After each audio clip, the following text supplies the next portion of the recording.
I want to thank you for saving a space in your lives for this very important conference.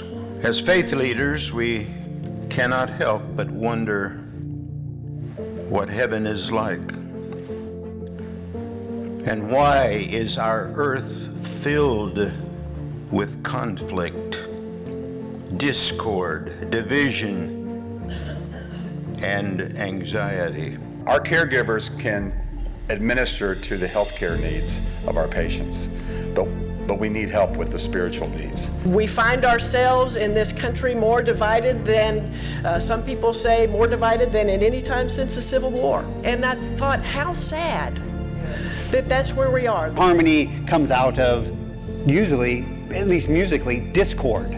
Right? You have that discord and then it resolves. But in harmony, you don't have just one tone, or you have multiple that make the harmony. When love guides and shapes who we are, how we engage with people, even as we go about our work, when love shapes that, it has an indelible impact on our deportment throughout the world.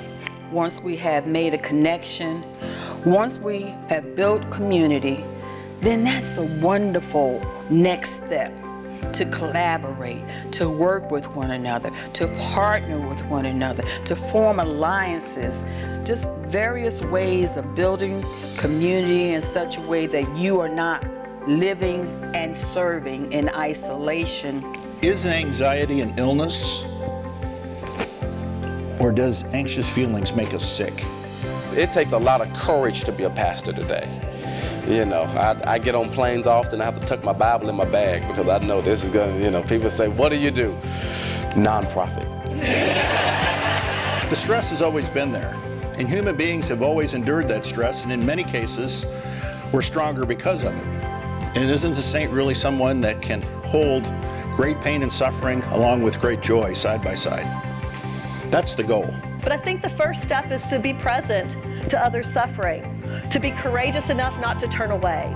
Empathy is the gateway to compassion. We have to have this sense of what another person is going through and sense something in us that says we want that to change, or we want to be part of that change. And I hope that that conversation continues in your small communities and in your homes and places where you work and every place where you have some influence. Take something that you heard from today back into those circles. Our failures, heartbreaks, defeats, and victories, our wounds, dreams, and passions, our stops and starts, all have a place in our story.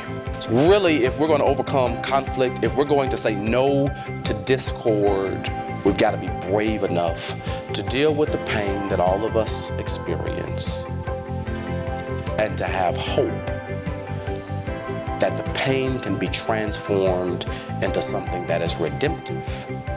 Redemptive for us personally and redemptive for us as a community of people striving to live together.